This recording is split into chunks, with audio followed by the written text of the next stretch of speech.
Muchas gracias, Thalía. Muy buenas tardes ya con todos. Agradecer al Círculo de Arbitraje con el Estado ACAE por la invitación. Es para mí un honor poder compartir con dos grandes ponentes, también mujeres expertas en materia de arbitraje, tanto a Karina como a Carolina. Va a ser un honor estar estos minutos. Me controlas el tiempo. Eh, Básicamente lo que espero con esta ponencia es poder compartir algunas ideas generales de un contexto dentro de la gestión pública en donde se desarrolla el arbitraje. El arbitraje no está suelto como una estrella en el universo, sino que se ejecuta y se lleva a cabo en un contexto político, social, normativo y evidentemente también en donde los seres humanos interactúan y donde naturalmente surge el conflicto. El conflicto por sí mismo no es malo, es natural. Yo siempre digo, ¿quién no se ha peleado con los seres que más aman? El ser que más aman en su mente siempre surge, ¿no? A veces desde el novio, el esposo, los hijos, la madre, el padre. El tema es aprender a administrarlo, ¿no? Entonces, quería compartir con ustedes esta pequeña presentación, sobre todo reflexiva, sobre los retos de la gestión pública. Si me confirman, si ven bien la presentación, les voy a agradecer. ¿Se ve bien? ¿Sí? ¿Talía? Sí, perfecto. Entonces, ¿cuál es este contexto, no? En la actualidad en el Perú tenemos pues noticias que siempre nos están, eh, creo que yo, entristeciendo en algunos casos, llamándonos al mismo tiempo al reto para innovar, para hacer mejor y ejercer mejor la función pública. Por un lado, hace unos días atrás ya salió en el diario Gestión que la Contraloría nos alerta, ¿no? Que más del 70% de las obras paralizadas son de gobiernos locales. Estamos hablando de más de 2.000 obras a nivel nacional que se encuentran en la actualidad paralizadas y lo cual impacta directamente en la vida de los ciudadanos, ¿no?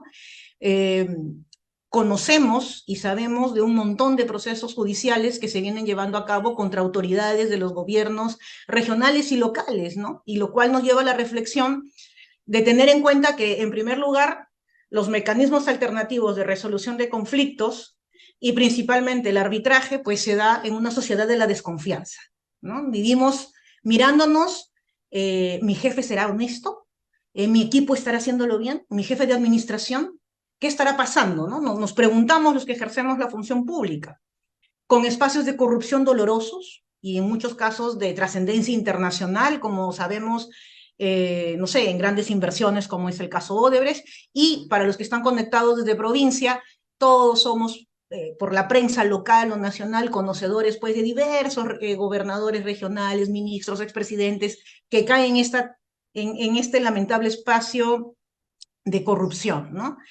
En términos generales, yo creo que estamos frente a una crisis de principios y valores. No hay que tener un posgrado en Harvard, Stanford, Cambridge para saber lo que es correcto y lo que es incorrecto, ¿no? Más aún cuando hablamos de fondos públicos, ¿no? Que tienen una regulación estricta y que está siendo supervisada.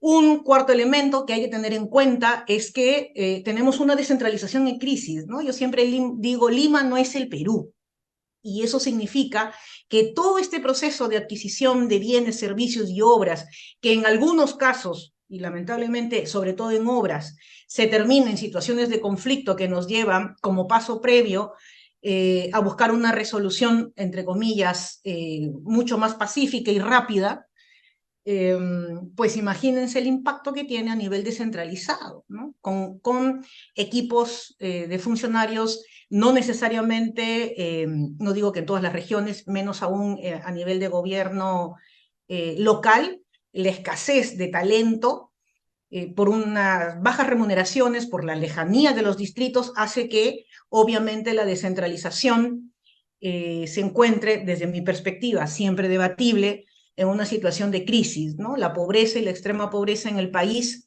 evidentemente ha golpeado. Luego de la pandemia, ustedes saben que llegamos al 30% en la pandemia, y esta situación pues nos genera un impacto no menor en la toma de decisiones dentro de la administración pública. A ello se suma la calidad del sistema educativo. Más o menos 80% de los peruanos, conforme a estas evaluaciones internacionales, no entiende lo que lee, ¿no? Hay una alta rotación de funcionarios públicos, hasta en las mismas procuradurías del Estado, que son quienes llevan y lideran estas contrapartes por parte del Estado, si valga la redundancia, pues cambian constantemente. En el año 2021 recuerdo una noticia que se me quedó grabada en la mente y en el corazón. Un directivo del Estado peruano duraba 6 meses en el cargo, 6 meses. Tenemos un débil servicio civil meritocrático, todavía con serias reticencias, y para ahí tienen vamos a decir, tienen un espacio muy amplio para investigar respecto a este concepto de la ciencia política del Estado botín, ¿no? Muchos partidos políticos que llegan al poder, de cualquier tendencia, el que fuere, pues lo miran como un botín, y normalmente determinadas posiciones son cooptadas por determinados perfiles que no siempre profesionales son el mejor, el adecuado o conocen, ¿no? La calidad de la gestión pública es baja, o sea, en realidad creo que en términos generales no se mide, lo que se mide es cuánto gastas, ¿no? Ahí me da mucha pena, y para los que son economistas lo tendrán mucho más claro, y además lo vivimos, ¿no? O sea, ¿de qué me sirve que un ministerio o un gobierno regional esté al 95% de gasto, de ejecución del gasto, cuando en la vida real no impacta en la vida del ciudadano, no la mejora, no se termina la obra, no se termina de adquirir los bienes o servicios que se necesitan, ¿no? Para satisfacer la demanda social? Por ende, no medimos y no sabemos cómo estamos gastando. Estamos gastando. ¿Cómo? Vaya a saber Dios, ¿no? Siempre entre broma y broma uno dice Dios es peruano, ¿no? El cierre de la brecha de infraestructura y de bienes y servicios, pues es muy, muy distante para aquellos que manejan más temas de infraestructura. Pues el Plan Nacional de Competitividad de Infraestructura, el PNIC, ya saben ustedes que ha sido modificado, me parece, este año, nos habla de varios miles de millones, ¿no? Y a ellos se incorpora una variable que es no menor, queridos amigos, y para los que son mucho más jóvenes, va a ser su primera recesión, ¿no? Así que lo que se viene también, y aquí está un poco esta imagen, a ello se suma, ¿estamos preparados para el fenómeno del niño? ¿Cuánto nos va a impactar, ¿no? O sea, he visto algunas noticias no muy alentadoras, espero que no sea así, pero nos vienen momentos complejos. Y en todo ese contexto es donde se surge como una lucecita estos mecanismos para tratar, al fin y al cabo, como fin último, de que se lleve a cabo la prestación de los bienes, servicios u obras que la ciudadanía requiere. Porque al final, como se dice siempre en ciencia política, yo cedo mis libertades individuales para vivir en sociedad y ser regulada mi conducta bajo las normas de un Estado de Derecho, a cambio de paz, seguridad, ¿no? Para eso pago impuestos, se supone que la prestación de los servicios públicos deben ser de calidad. Pues, ¿qué nos trae todo este contexto en términos generales, ¿no? CEPAL, en uno de sus informes, recuerdo, era muy claro, ¿no? Después, el impacto que había tenido el COVID, por ejemplo, era en hundir en situación de pobreza y pobreza extrema más a nuestras niñas, ¿no? Las niñas son más excluidas. Si tú eres mujer, niña y pobre, es muy probable que el círculo de la pobreza se perpetúe mucho más tiempo, ¿no? Hay un aumento de la pobreza y por ende de desconformidad social. Hay un aumento de la inseguridad, también ahí tenemos mucho que revisar, ¿no? Acabamos de tener, me parece, una censura de un ministro hace unos días, creo que juramentó el nuevo ayer. Tenemos deficiencias en los servicios públicos, salud, educación, la administración de justicia, etcétera, etcétera. Y en general, la vida hoy es una incertidumbre, ya per se, ninguno de nosotros sabe cuándo va a morir, o sea, eso está en nosotros, ¿no? Vivir en incertidumbre. Pero es doloroso ver cómo el Estado tampoco nos brinda o mitiga la incertidumbre de saber que si viajas a Arequipa y vas a cenar con unos amigos y te da un infarto y no recibes atención, mueras, ¿no? Como le pasó hace poco a un congresista. Puede ser cualquiera de nosotros. Estuve hace algunos meses en el sur de Ayacucho, en un distrito bastante alejado y sin ambulancias, con vías bastante complejas de acceso. Para llegar a un hospital se demoraban 9 horas y no existe transporte público. Entonces, esa es la realidad, ese es un entorno, y aquí hay una serie de impactos y tendremos para conversar muchísimo al respecto, en donde el Estado y los ciudadanos que deberían estar unidos, por un lado, un Estado en democracia que te ayuda a ser feliz bajo tus criterios, ¿no?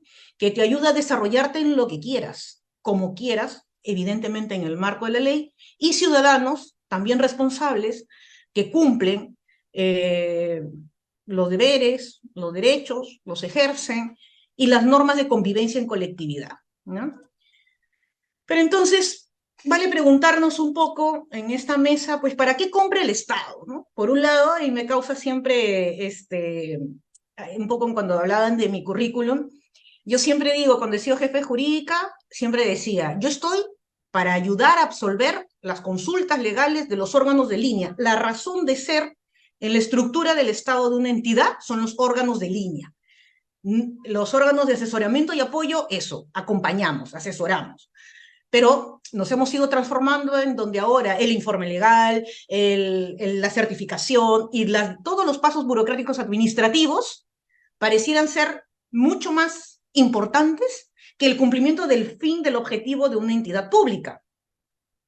El fin del objetivo de una entidad pública no está en ejecutar obras para que vayan a arbitraje, ojo. O sea, lo ideal es que algún día no haya arbitraje, ¿no? Bueno, eso es imposible porque mientras que haya seres humanos habrá conflicto, como les digo, eso es naturaleza humana. Pero no hay que perder el norte, que tenemos que contar, obviamente, con no distorsionar el fin público que tiene las instituciones del Estado, prestar bienes, servicios y obras, como vamos a ver más adelante, para satisfacer demandas sociales, ¿no? Y entonces uno compra pese, ¿no? Pese a la Contraloría, pese a los medios de comunicación, pese a los políticos, pese a todo, ¿no?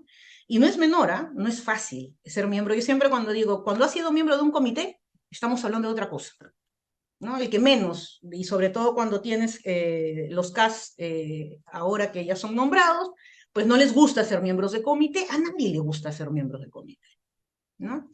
Y eso tiene también una implicancia porque demora en la ejecución propia del gasto público para satisfacer las demandas sociales. Entonces, una vez más, es no perder de perspectiva cuál es el fin último de las compras estatales. Es la atención de las demandas sociales de los ciudadanos como centro de la política pública. O sea, tú no ejecutas un presupuesto para llenarte de informes legales, de informes de planeamiento, de informes de modernización, de informes. Tú ejecutas compras públicas para satisfacer las demandas sociales de los ciudadanos, bienes, servicios y obras, básicamente a través de procesos de licitación transparentes y que se sigue con una pauta, pero que ya hemos visto desde las noticias de la Contraloría, y además los que estamos en el mundo público, siempre uno sabe que caminas aquí nada más en Jesús María, para los que son de Lima, y ven una torre al lado del Hospital Rebagliati que está ahí parada, tirada años, desde que yo creo que tengo uso de razón, bueno, un poco menos, de que estaba muchacha. Entonces, y es algo, el símbolo de la inoperancia, ¿no? Y ahí está. Mientras tanto, los que tenemos padres adultos mayores tienen que llegar 5 de la mañana para sacar las citas, etcétera, etcétera. Entonces, ¿cómo uno no se va a sentir, por decirlo menos, disconforme? Y peor cuando el Estado no tiene la capacidad de atención y vemos día tras día dramas sociales en materia de atención a salud, ¿no? En salud. ¿Qué acciones? Pues evidentemente esto implica dar una remirada al servicio civil meritocrático. Tenemos que luchar, ponernos las pilas y lograr de que esto se instale. Ahora, no voy a entrar al detalle porque, claro, tampoco soy de la idea que las normas que te nombran por ley, ¿no? Y muchas veces con procesos bastante cuestionables, ¿no? De concursos bastante jalados de los pelos, casi dirigidos, ¿no? Una especialización en sapitos verdes que viven en la orolla de 35 horas, una cosa pero rara, que obviamente eso te marca que está direccionado, ¿no? O sea, yo creo que si queremos hacer cambios, tenemos que comenzar por hablar las cosas como son y actuar sobre todo. Hablar es fácil, la coherencia es hacer lo que piensas, lo que dices. Medir la calidad del gasto. No puede ser posible que desde el Congreso, la prensa te diga, sí, tal entidad ejecuta solo el 40% de su presupuesto, pero lo gastó bien. Si llegó al 90%, en eso hacen transferencias y ya, estrellita, carita feliz. hablar de fortalecer la formación especializada de los servidores que formen parte del proceso de compra sustancial. Tú tienes que saber cómo comprar, pero no solamente, también he visto bastantes, lamentablemente, muchas áreas usuarias que no saben hacer un término de referencia. Si la institución no sabe lo que quiere, no sabe cómo lo quiere, ¿cómo vas a comprar de manera eficiente? ¿Cómo no vas a tener conflictos? ¿Mm? Hoy la inteligencia artificial llegó y yo creo que nos va a reemplazar a muchos, espero que no a todos los abogados, evidentemente, pero van a venir grandes cambios. Hoy con la inteligencia artificial puedes hacer análisis de mercado, estudios de mercados en un tristras. En realidad me he quedado asustada de lo que es la inteligencia artificial, solo mirando la puntita del iceberg que es el chat GPT, entre otras, el tema de los videos y las voces, ¿no? Un poco más es increíble, pero hay que ponernos. Hoy ya no hablamos de analfabetismo desde la perspectiva solamente de no saber leer y escribir. En mis tiempos hablábamos, yo he nacido en el 76, el Internet llegó a principios de los 90, me acuerdo, y ahora hablabas del analfabetismo digital. Yo creo que ahora va a haber un nuevo analfabetismo porque vamos a tener que conocer las herramientas de inteligencia artificial, ¿no? Y eso, como todo en la vida, es una herramienta que puede servir para cosas buenas y para cosas malas. Depende cómo cada uno lo use, ¿no? Evitar conflictos, lo que les decía hace un minuto, eso no existe, ¿no? Eso es parte de la naturaleza humana, pero hay que fortalecer sí o sí y defender a capa y espada, como diríamos coloquialmente, las figuras que hoy se han venido implementando y que se quiere dar más fuerza en el proyecto de ley de la nueva ley de contrataciones del Estado, fortalecer lo que es la Junta de Resolución de Disputas y evidentemente el arbitraje, ¿no? Yo creo que hay que defender los fueros, hay que seguir siempre profesionalizándolo y además porque los funcionarios están muertos de miedo de decidir. Entonces prefieren, y eso también es un tema para discutirlo, prefieren trasladar la responsabilidad de la decisión a una junta, ¿no? O tirarlo para el arbitraje, porque tienen temor a lo que puede ser el procurador, el auditor, las comisiones de investigación del Congreso, la prensa, ¿no? Que no necesariamente sabe sobre compras públicas, ¿no? Hay que reforzar la Contraloría General de la República, tienen que conocer. Conocimiento de gestión pública. A veces inicias de frente como auditor, haces toda tu carrera como auditor y tú no sabes lo que es tomar decisiones bajo presión. No la presión de corrupción, saco esa variable. La presión que tienes el fenómeno del niño en la puerta de tu casa inundando a toda una comunidad, ¿no?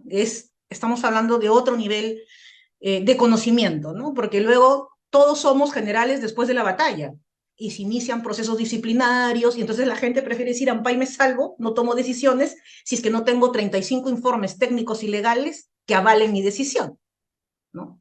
Y siendo también tratando de ser justo, pues los funcionarios se juegan la vida de su carrera, con lo cual sostienen a sus hogares cuando toman una decisión.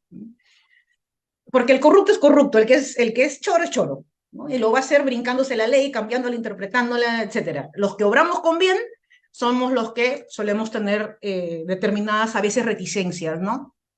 Pero que si no quieres tener ningún tipo de llamado de atención de la parte burocrático-administrativa, no ejerzas la función pública, porque ese es el riesgo propio, innato, de la toma de decisión. Revisar la distribución de los recursos públicos. Hoy la descentralización, como les decía, la gente está muy insatisfecha en provincia. Yo creo que hay un caldo de cultivo que nos va golpeando. Ahorita acabo de leer, todavía sigue la huelga de las bambas, tema no menor, ¿no? Y que impacta obviamente en el presupuesto del Estado y en la paz social.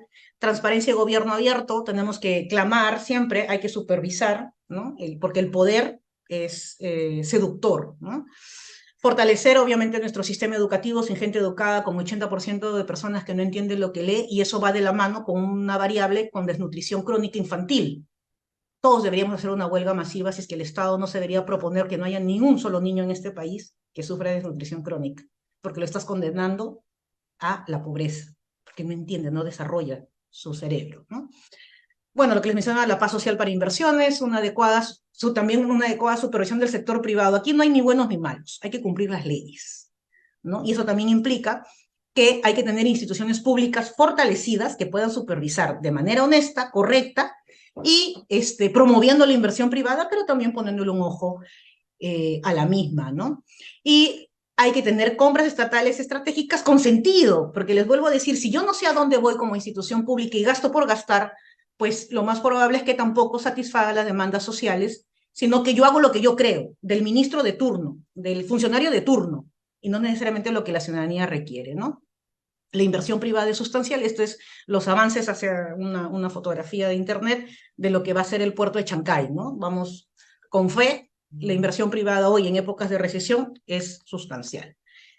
¿Y qué puedo hacer rápidamente ya para ir terminando? Pues nosotros podemos hacer mucho, todos somos líderes influenciadores para la gente más jóvenes, para los chicos, para los más jóvenes, claro que son un referente, ¿no? Todos podemos hacer algo, hay que hacernos cargo de nuestro contexto interno de influencia, ¿no? ¿Dónde yo puedo influir? Yo me comprometo a actuar bajo principios y valores de honestidad, de compromiso, mi código de ética de la función pública, tú sabes perfectamente lo que es bueno y lo que no es bueno, ¿no? Asumir y decidir. Si no quieres asumir y decidir, no ejerzas la función pública. Tienes que tomar decisiones, posturas en el marco del derecho público, evidentemente. Hay que buscar un liderazgo transformacional. El ejercicio del poder que te da un cargo no te da derecho a que maltrates a los servidores públicos, a que les des órdenes sin sentido, a que te creas el dueño de sus vidas. Es servidor público, no es un siervo, ni servil. Seguidores comprometidos con el servicio público. Si yo tengo un líder que tiene un norte claro, puede ser que no comparta todo al 100%. Ese líder no es un dios, pero me comprometo a trazar este norte, a acompañar este norte, a hacer lo que debo de hacer, porque además para eso, además de mi vocación, recibo un sueldo, que es de todos los peruanos. Hay que buscar y reforzar el sentido de trascendencia, conversar sobre estos temas de valor. La gente de bien tiene que unirse. Si ustedes se dan cuenta, los corruptos y los malos se juntan y hacen cosas malas entre ellos, y migran de entidad a entidad para ir robando. ¿Y dónde estamos los buenos? ¿No? Cuidar tu círculo de amistades es sustancial. Con quién te rodeas, porque vas a encontrar el angelito y el demonio, ¿no? Que te van diciendo, no, pero no estás robando, lo asume el privado, no, dirige la compra, dirige el contrato, resuelve en tal sentido, no, no, si no es. Y yo espero profundamente que los sistemas de denuncia se fortalezcan, ¿no? Porque hay que denunciar, hay que llamar y decir las cosas como son. Bueno, eso es de mi parte. Muchísimas gracias. Ahí tenemos mucho por hacer y sin duda todos podemos contribuir para que compremos mejor, de calidad, a tiempo y sobre todo para ayudar a la gente que más lo necesita, ¿no? Así que muchas gracias. Muchísimas gracias, doctora Vega. Sin duda una ponencia muy interesante que nos recalca mucho la relevancia del fin público para satisfacer las demandas sociales. Pasamos entonces a la doctora Karina Zambrano. La doctora Karina Zambrano es árbitra, experta en solución de controversias mediante conciliación, mediación, negociación y ahora Junta de Resolución de Disputas. Desde hace más de 20 años, presidenta de la Asociación Zambrano de Desarrollo y Formación de la Gestión Pública y Privada y fundadora del Centro de Conciliación Soluciona. En esta oportunidad, la doctora Zambrano nos hablará sobre cómo evitar la corrupción en los MARCs. Doctora Zambrano, le cedo el uso de la palabra. Doctora Zambrano, disculpe, creo que no se le escucha. Gracias, Talía. Perfecto. Muchísimas gracias por la bienvenida, por el cariño siempre de CAE. Felicito por este nuevo evento y sobre todo que nos honra a las mujeres trabajadoras, a las mujeres funcionarias, árbitras. Y qué lindo escuchar a Carmen, porque ya, además de que coincido con ella todo lo que dice, comparto, ha hecho una introducción a mi tema, así es que yo me voy de frente a la medular. Muchas gracias. Bueno, ¿puedo compartir pantalla? Oh, Claro que sí. Entiendo que está habilitado. Si no, en todo muy caso, bien. la puedo ayudar. No sé si lo ven. Mm, sí, sí se puede ver, doctora. Ujú. Pero no lo veo en una sola presentación. Se Vamos ve a en ver. el mismo formato del PowerPoint, pero podemos ver toda la información y Sí, y el PPT. Sí, no hay ningún inconveniente. perfecto. Bueno. Este, el día de hoy el tema a exponer y que me encantó es cómo evitar la corrupción en los MARCs. Bueno, tenemos que hacer una breve referencia a qué es un MARC. Un MARC es un mecanismo alternativo de resolución de conflictos que tiene por objeto que un tercero resuelva la controversia de manera independiente e imparcial y esta decisión sea en beneficio de las partes, ya sea mediante un acuerdo o una decisión. Tenemos dos tipos de MARCs. Tenemos el MARC autocompositivo y el heterocompositivo. En los MARCs autocompositivos buscamos que las partes se autocompongan, ¿no? Es decir, que ellas logren la solución a sus controversias y el tercero solo participe en calidad de facilitador de la comunicación. Este tipo de MAR puede ser una negociación, una mediación, una conciliación. Y luego tenemos los MAR heterocompositivos, donde el tercero no solo facilita la comunicación y ayuda a las partes a que arriben a un entendimiento, sino que decide, como es el arbitraje. Y me preguntarán, ¿dónde está la JRD? ¿Qué es? ¿Autocompositivo o heterocompositivo? Bueno, los técnicos, los expertos en JRD quieren entenderla como una herramienta de gestión para la obra, pero su origen de la JRD es un Marx, lo dice claramente ICC. En ese caso, en la JRD, en su parte inicial, es autocompositivo, donde los adjudicadores buscan que las partes lleguen a un acuerdo, solucionen sus controversias mediante un acuerdo. Y si no se ponen de acuerdo, los adjudicadores se convierten en decisores, es decir, ellos toman una decisión sobre la controversia. Entonces, la unión de dos más, la conciliación y el arbitraje que tenemos en el Perú y que desde hace casi 23 años estamos aplicando de manera eficiente. Recordemos que el Perú es el único país en el mundo donde las controversias con el Estado se resuelven mediante arbitraje. Además, tenemos a la conciliación como otro mecanismo alternativo, donde es obligatorio para temas de contenido patrimonial, y la JRD también, que es un mecanismo obligatorio.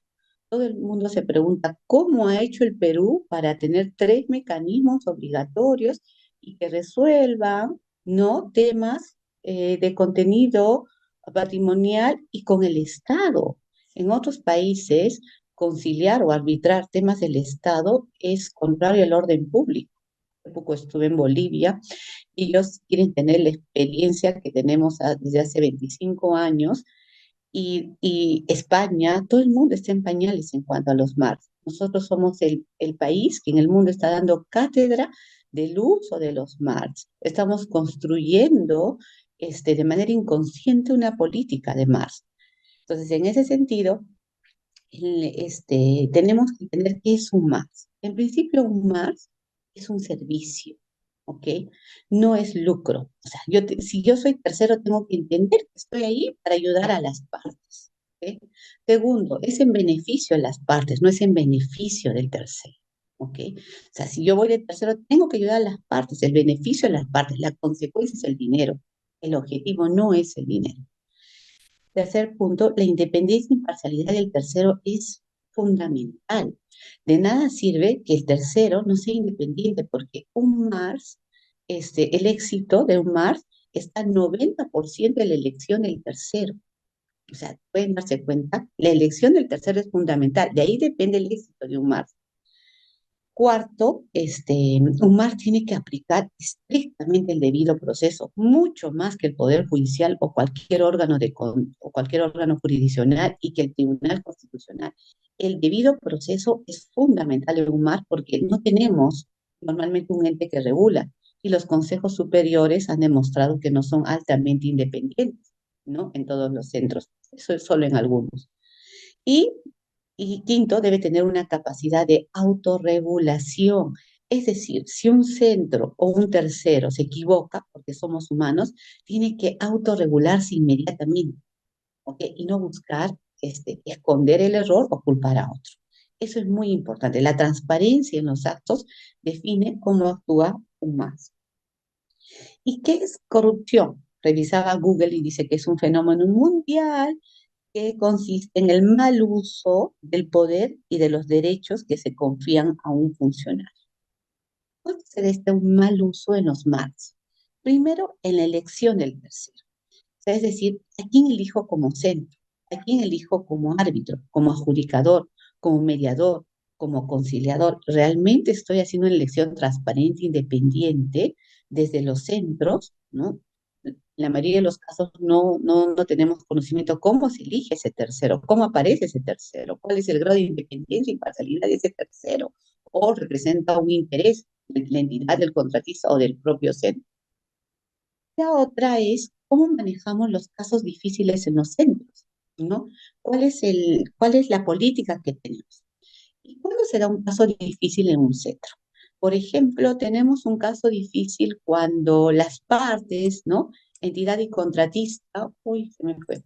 Cuando las partes, entidad y contratista, no suscriben una cláusula de Marx, o sea, el contrato no tiene ni conciliación, ni arbitraje, ni mediación, ni JRD, terrible, ponerse de acuerdo en conflicto, nadie se pone de acuerdo, ¿no? Y bueno, a veces de acuerdo a la ley de contrataciones, en arbitraje quien decide es el contratista, elige al centro de su interés, y en el tema del JRD, quien tiene la fuerza es la entidad, quien elige al centro administrador de JRD.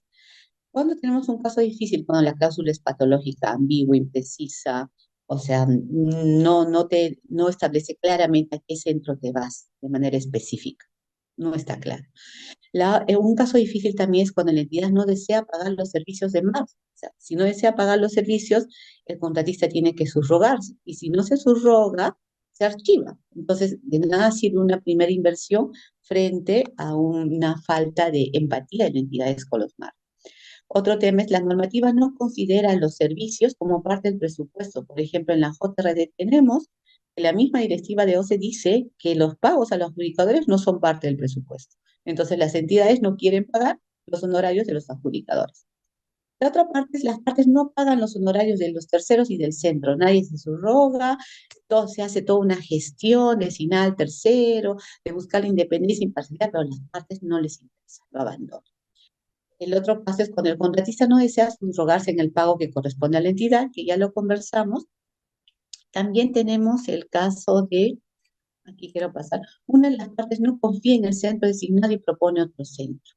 En la mayoría de los casos sucede, ¿no? Cuando este centro no tiene garantía de independencia, imparcialidad, o escuchamos a voces de que este centro favorece a la entidad o favorece al contratista, mayormente al contratista, una de las partes no quiere continuar en ese centro, busca sabotear y presenta recursos constantemente y dilata el proceso. Al final solicita la anulación, impide la ejecución y cuando se le ejecuta no paga. Entonces eso es lo que pasa.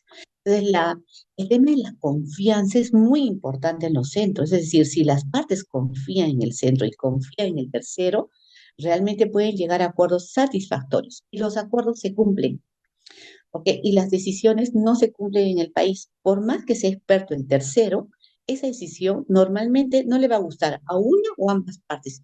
Y el 70% de los casos va a aceptar de mala gana, pero un 30% va a cuestionarse mediante recursos de anulación ante el Poder Judicial o no cumpliendo la ejecución de los laudos o de los acuerdos ya. Entonces, estas decisiones, situaciones afectan a los MAR, pero además, ¿qué afecta a los MAR? Las decisiones jurisdiccionales que deciden terceros, como medidas cautelares o arbitrajes de emergencia, por ejemplo, que paralizan la obra o entrega de bien o servicio, o afectan la continuidad de la obra, bien o servicio, o impide ejecución de cartas fianzas, o ejecuta indebidamente cartas fianzas, o limita la decisión de los terceros, o los MAR suspenden sus actuaciones. Es decir, también existen otras medidas jurisdiccionales que afectan la labor de los MAR. ¿Y qué hacer frente a todas estas situaciones, no? ¿Cómo podemos evitar la corrupción? Para evitar la corrupción, ¿ok? Tenemos que evitar la precariedad. Tenemos que tener claro qué hacer en una situación, en un caso difícil.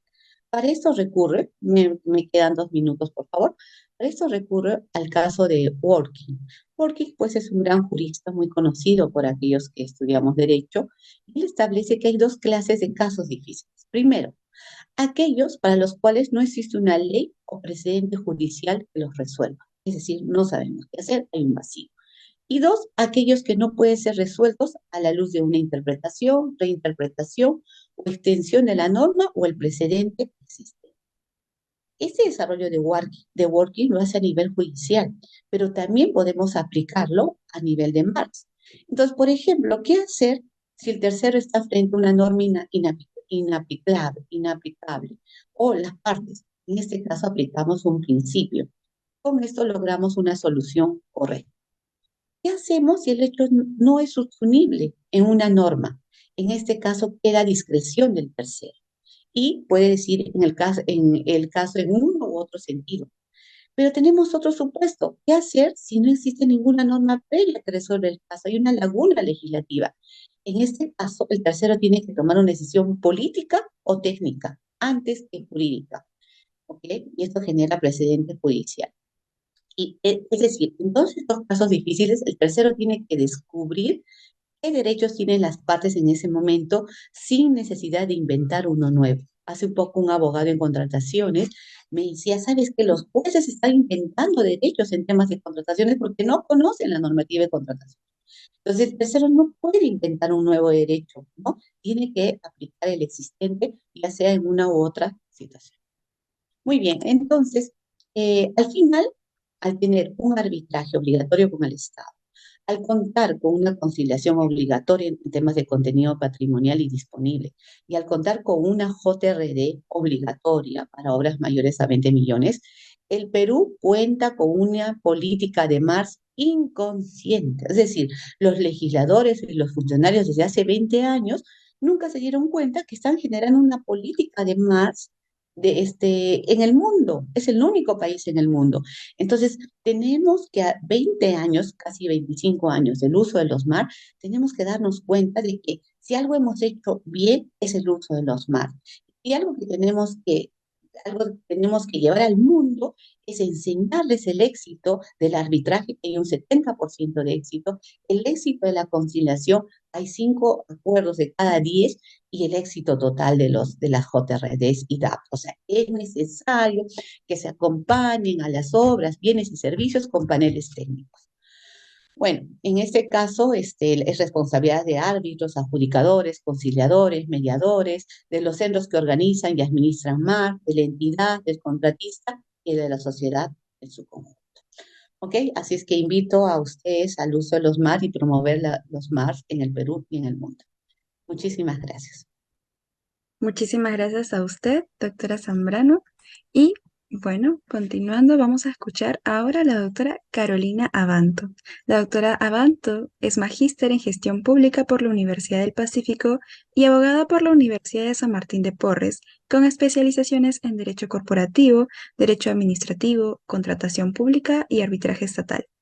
Es profesional con amplia experiencia en el sector público, asesorando en temas relacionados a la gestión pública y la contratación estatal en entidades como el OCE, Banco de la Nación, Programa Beca 18, entre otros.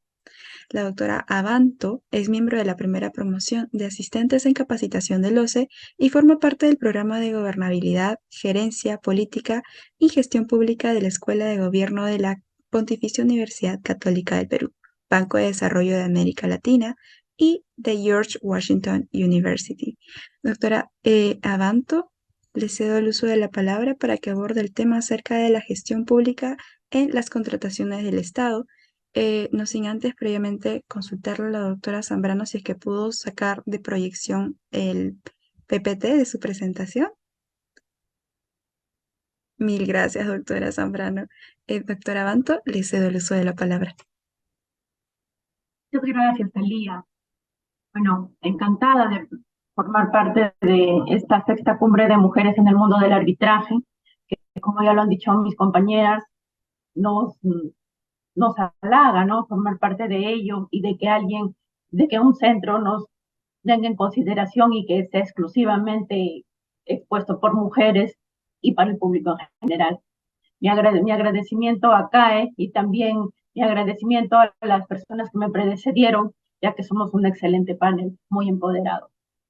Bueno, de mi parte vamos a conversar sobre lo que es la gestión pública, lo que son las contrataciones del Estado. Y muy bien ya lo ha descrito y lo ha desarrollado Carmen en su PPT. en su exposición también. Me pongo a pensar cuando me dijeron el tema gestión pública en las contrataciones del Estado en una localidad, un distrito en el Perú. Me puse a pensar en, por ejemplo, en el distrito de San Juan, en Cajamarca. Yo soy cajamarquina y mi familia proviene de San Juan. San Juan es un distrito muy pequeño, está ubicado cerca de la ciudad de Cajamarca, tendrá una extensión máxima pues, de 70 kilómetros y tiene una población, juntando la población de sus caseríos con la población misma de San Juan, aproximadamente de 4.000 habitantes. Entonces, me pongo a pensar también qué necesitarán estos habitantes de San Juan para satisfacer sus necesidades, ¿no? ¿Qué necesidades se deben priorizar? Que me imagino que deben de ser varias. Yo muchas veces he visitado San Juan, me he quedado allí. Era un pueblo que no tenía luz, que no tenía agua, que carecía de infraestructura, tenía un colegio que estaba en ejecución, una posta médica que también se estaba construyendo, ¿no? Y entonces me pongo a pensar, sí, pues tiene estas necesidades primordiales y qué es lo que sus autoridades deben hacer, qué es lo que sus autoridades deben priorizar para ejecutar, para satisfacer los intereses de la población, sea a través de la contratación de bienes, la contratación de servicios, la ejecución de obras. Entonces, entonces las autoridades, pienso yo que deberían, ¿no? De hacer un análisis respecto a cuáles son las necesidades de la población, porque hay algunas que pueden ser muy urgentes, hay algunas que pueden ser muy necesarias, pero como ya nos lo manifestó Carmen, puede ser que venga un fenómeno del niño y se lleve mitad del pueblo, entonces la priorización ya cambia, ¿no? Entonces es allí donde se me viene también a la mente cuál es la finalidad de la normativa de contrataciones del Estado. Y me quedo con esto de maximizar el valor de los recursos públicos bajo un enfoque de gestión por resultados para la contratación de bienes, servicios y obras con para el cumplimiento de los fines públicos que repercutan de manera positiva en las necesidades de la población. Entonces, debemos de partir como funcionarios públicos que todo lo que nosotros hagamos, las compras, los servicios que adquirimos, las obras, tienen una razón de ser y es satisfacer las necesidades de la población. Como les decía, volviendo a este pueblito de San Juan, si es que no tiene un colegio, entonces es importante que la población, que su niñez, que su juventud se eduque, entonces es importante que se priorice el colegio. Si es que no tienen en dónde atenderse, es importante que las autoridades prioricen la construcción de una posta. Si es que no hay cómo se conecte los caseríos con el distrito de San Juan, propiamente, entonces tendrán que ver la manera de habilitar, ¿no? Los caminos para que la población pueda llegar a San Juan y a la misma vez también el mismo San Juan se pueda comunicar con la ciudad de Cajamarca. Entonces, es importante que como funcionarios públicos nosotros nos percatemos de cuál es la verdad, la necesidad de la población, para que ayudarnos a guiarnos como funcionarios públicos cuáles son las necesidades y qué es lo que yo debo priorizar. Existen políticas públicas, existe la normativa de contratación en Estado, existen objetivos estratégicos que todo se concatena para que finalmente puedan servir de guía para que el funcionario público diga, mira, esto está en mi POI de mi institución, yo tengo, esta es la necesidad más próxima, esta es la necesidad inmediata, la cual yo debo priorizar en mi plan anual de contrataciones para poder comprar el bien, adquirir el servicio, ejecutar la obra y así satisfacer la necesidad de la población. Puede ser de que la población necesite también una plaza donde necesite reunirse, entonces es importante que la municipalidad, las autoridades, los funcionarios públicos vayan y verifiquen cuáles son esas necesidades. Y entonces el área técnica, el área usuaria de la entidad de la municipalidad, entonces ellos verificarán cuáles son esas necesidades y elaborarán los términos de referencia, elaborarán las especificaciones técnicas, qué es lo que necesita, ¿no? Como ya lo ha explicado mi compañera más adelante, de manera muy específica, qué es lo que se requiere, no para satisfacer la necesidad propia, no para, como el alcalde ofreció en su partido político, en su campaña ofreció que deberíamos de hacer, pues, la plaza pecuaria para que ahí también se celebre la fiesta del pueblo, entonces eso es lo que tengo que priorizar. No, es muy importante que como funcionarios públicos asumamos nuestro compromiso de funcionarios públicos. Nosotros digamos, no, nosotros estamos para el servicio de la población. Nuestro trabajo tiene una razón de ser, una finalidad, y es agregarle un valor público un valor público que impacte de manera positiva para la población.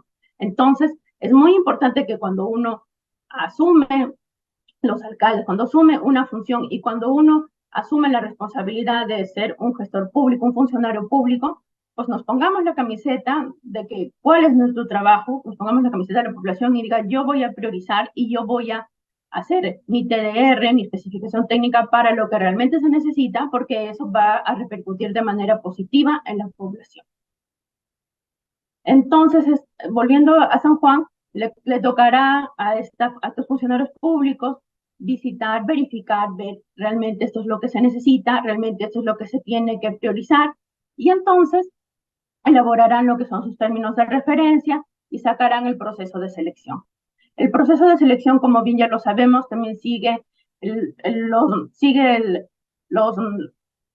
ya establecido en la normativa, y en virtud de ello, finalmente logramos tener esa obra, logramos tener ese bien, logramos tener ese servicio, que como ya lo he repetido, siempre va a ser en virtud y en beneficio de la población. Finalmente, quería comentar de que nosotros, como Estado, nosotros podemos tener este bien y este servicio, y como ya bien lo dijo Karina, pueden haber problemas en esta ejecución contractual. Nosotros como Estado también y como funcionarios públicos debemos de asumir el papel de que nosotros contratamos bien para no tener problemas en lo que es la ejecución contractual. Por eso es muy importante que nosotros hagamos bien nuestros términos de referencia, hagamos muy bien nuestras especificaciones técnicas y que nosotros realmente requeramos lo que realmente necesitamos para no tener problemas en una ejecución contractual, ni que también las reglas de juego estén claras para no tener problemas con la persona que va a venir a ejecutar esa obra, con la persona que me va a brindar ese bien o ese servicio. Porque si no nos vamos a ver envueltos en problemas de la ejecución contractual, que van a derivar en un arbitraje, que van a derivar en una JRD, que nos pueden ayudar a solucionarlo, sí, pero puede ser que también retrasen la ejecución de mi proyecto, que la verdad es lo que uno no quiere.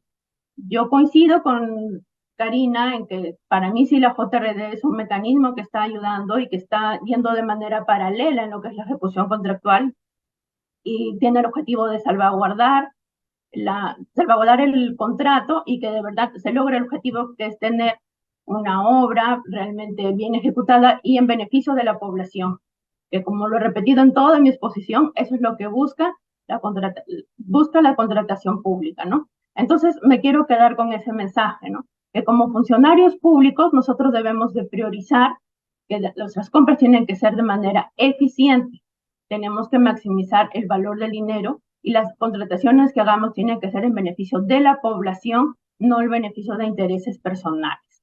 Gracias.